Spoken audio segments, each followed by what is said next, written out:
Work. Okay. So the purpose of tonight's show is to raise money for some amazing LGBTQ plus organizations dedicated to improving the lives of Black queer people and transgender people. As you know or don't know, Black queer folks are the heart of the LGBTQ community, and they're often not acknowledged or recognized for all of the advocacy and amazing work that they've done, from the Stonewall riots to the Black Lives Matter movement.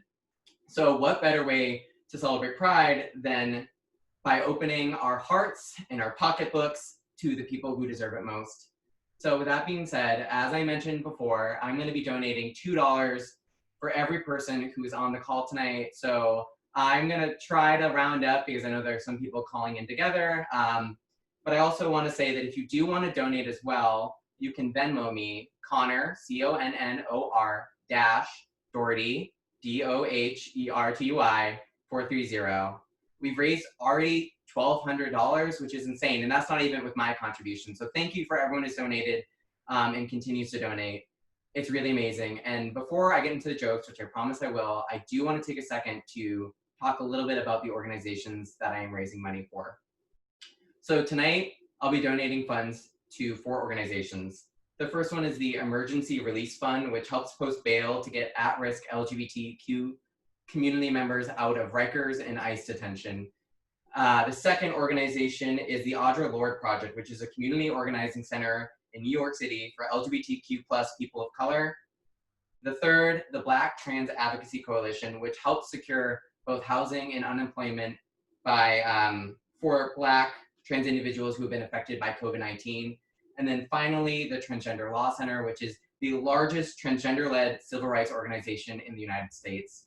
These are just a few of the amazing organizations at work right now. And I know that I can't raise money for all of them, but I do want to take 1 second to highlight just a few more. One of them being For the Girls, which provides rent support and gender-affirming surgery for Black, trans, and non-binary folks. And then GLITS, GLITS, an organization that provides housing, healthcare, and etc. for transgender sex workers, my apologies. There are a ton of amazing organizations out there. I suggest you Google, support the ones that you feel most passionate about. Any contribution counts. And so with that being said, I am now gonna start telling jokes. So I've always been a super gay person. I basically death dropped out of my mom. My coming out was about as surprising as SpongeBob's, which, like, people are honestly shocked by that. He lives in a pineapple in a town called Bikini Bottom. Of course he's gay. The only cartoon characters gayer than SpongeBob are Bert and Ernie and Lindsey Graham. And if you don't know who Lindsey Graham is, he's a horrible Republican senator from South Carolina who looks like a gay puppet brought to life by a white supremacist.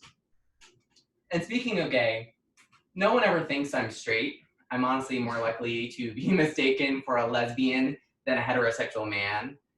I think it's because I hold my wrists like a T-Rex who's carrying too many groceries, or maybe it's because I dress like an argument for Don't Ask, Don't Tell. And this is a romper. There you go. Some gay guys like to brag about how straight passing they are, like it's like a compliment. I once went on a date with a guy who would not shut up about it. And it's like, what are you supposed to say to that? Congratulations on looking like someone who didn't regularly wash his hands before COVID?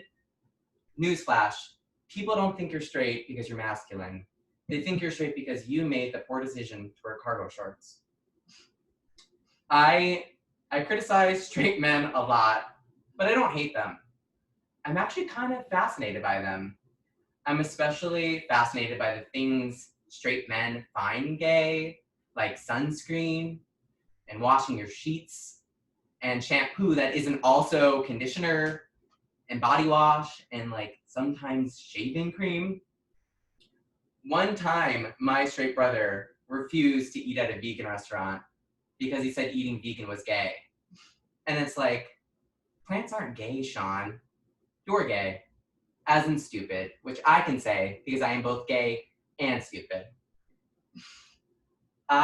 So I did have a few straight male friends growing up. My only friends actually were the straight boys on my street growing up. And I was really different from them, but we were all too young to really notice or care at first. The signs were there though. Like when we played Mario Party, they'd all fight over who got to be Yoshi, and I'd automatically be Princess Peach, even when my friend's little sister wanted to play. Like, you think I was about to let some honey boo boo looking 6-year-old play such an iconic royal? Absolutely not. She got to be Donkey Kong. I'd say that the differences between us became more obvious when we started playing physical games like wrestling. I was the only one willing to be pinned down or wear spandex, which has honestly prepared me more for adulthood than any math class has. But I would say that it was at peak gayness when we played with action figures. The other boys would break out their Bionicles and G.I. Joe, and I'd show with my backpack full of Happy Meal Barbies, ready to add all the romantic drama no one asked for. So the boys would have this intense battle scene going on, main characters dying left and right, and I would just like pop my little gay head in and be like, hey, why don't we take a beat and see what Samantha's up to at home? Their story was the Avengers. My story was also the Avengers, but if it had been directed by Greta Gerwig. I stopped playing with them once they transitioned to violent games like Grand Theft Auto, which if you've never played it, Grand Theft Auto is basically The Sims for neo-Nazis. The whole point of the game is to commit as many crimes as possible with absolutely no consequence. And it's like, I thought white guys liked video games for their escapism. I bet Dylan was going like, ooh, the background. Ooh. So the other boys, they would play the game by speeding around town, blowing up businesses with bazookas, beating prostitutes, and I play the game driving around at the speed limit, befriending said prostitutes. Which was apparently not the way to play, but I had seen Pretty Woman. I wasn't about to pistol whip Julia Roberts. I, like probably many of you, have been watching a lot of TV in quarantine. I just finished the newest season of Queer Eye, which I loved. I gotta be honest though, I don't love the unrealistic expectations it sets for gay men. Like, it's no longer enough for us to just be bad at math and cyberbully the Trump family on Twitter. We're now expected to do insane things like build furniture, practice self-care, make guacamole. And I can't do any of those things. I can't even half an avocado. And can I just say, there is no way all 5 of them can drive. In fact, I bet none of them can. The closest most gays get to driving is RuPaul's Drag Race. And when I say gays, I obviously mean gay men. Lesbians are excellent drivers. Just ask Tracy Chapman or Melissa Etheridge. They've both written songs about driving. I dare you to find a video of a gay man singing about driving that isn't just a drunk karaoke rendition of Shut Up and Drive.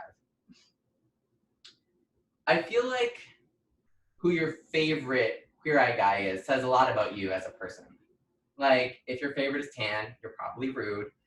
And if your favorite is Jonathan, you're like super Gordina. And if it's Bobby, you're straight. Honestly, no offense to Bobby, but if I wanted to watch a tired blonde man renovate houses, I just rewatch Extreme Makeover Home Edition. I shit on Bobby, but Anthony's actually my least favorite. He's useless. I mean, Karamo can solve someone's childhood trauma in 2 days, and Anthony like teaches them how to make a grilled cheese. I'm sorry, but if your only contributions are being hot and making subpar appetizers, you belong at a white gay cookout, not on Queer Eye. And that's tea. One of my favorite rituals in quarantine has been watching Drag Race with my roommates. We've watched it every Friday for the past 4 months. And my straight roommate, Ben, loves it. He even makes us special cocktails before every episode, which is true allyship. Britney Spears could never, but that's because she's not allowed to be around glass unless supervised. I love that Ben loves Drag Race, but I'm kind of worried about what all this gay stuff is doing to his brain. He hasn't seen a professional sports game in months. And the other day, he actually responded to something I said with, and that's tea. The moment his phone stops autocorrecting RuPaul to Rude Paul, I'll know to really worry. Okay.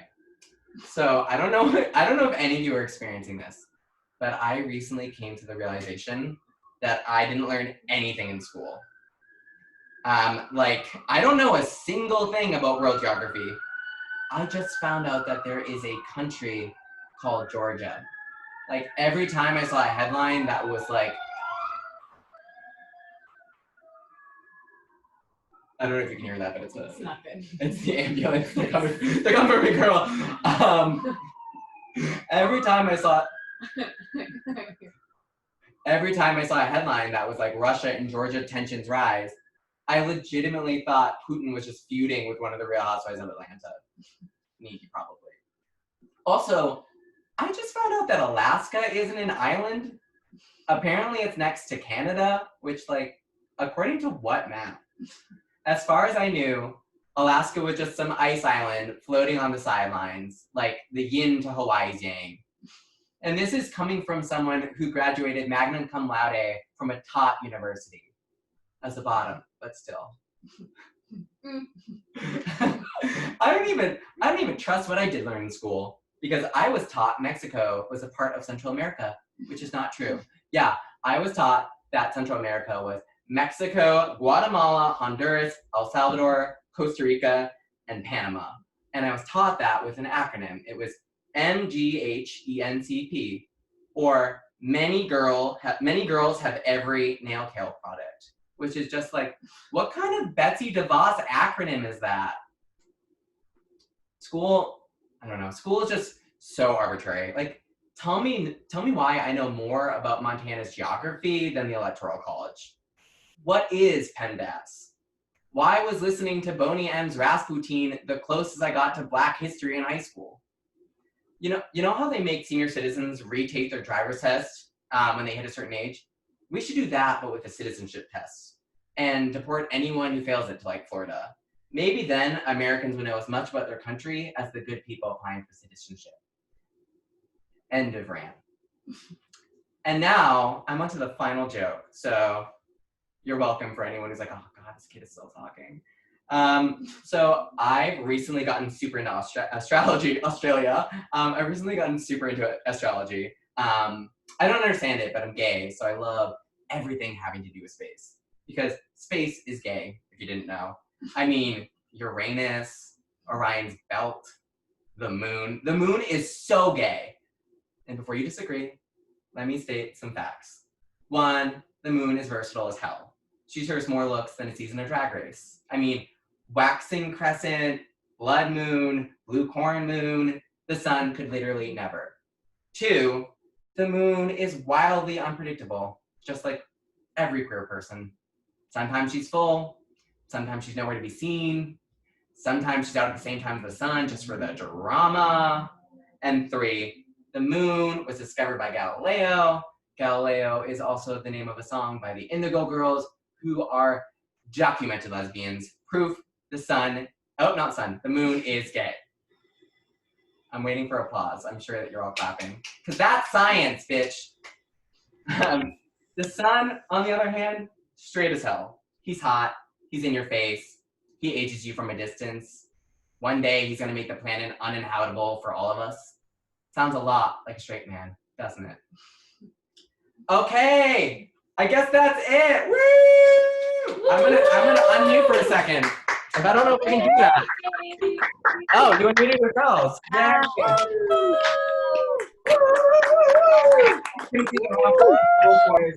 Bravo! All right, everyone. I don't want to keep. Oh, she's getting pink. I don't want to keep you. So thank you again for everyone who has donated and will donate after watching this. It's Connor-Doherty 430 at Venmo. I'm going to split the profits across all the organizations that I mentioned. And thank you again. I think, not to get philosophical, but I think that we all have different passions and interests that we can monetize right now to give back. So if you paint, or you sing, or do burlesque, or I don't know, nail art, or poetry, or whatever you do, if you can find a way to sell it, I suggest you tap into your amazing network like I just did and raise money, because it's really easy. Yeah, not for yourself. No, you're gonna do it for other people. But you should also be paying your card. That's a different conversation. Yeah, giving back is great, and these organizations really could use the funds. And this was super easy and fun for me. I hope it was fun for you, and I hope it made your Tuesday. Nicole's nodding no. I hope it made your Tuesday a little bit brighter. So thanks again, and get the cat. And before we go. Oh wait, no, Louis. Before we go. Yes, Louis.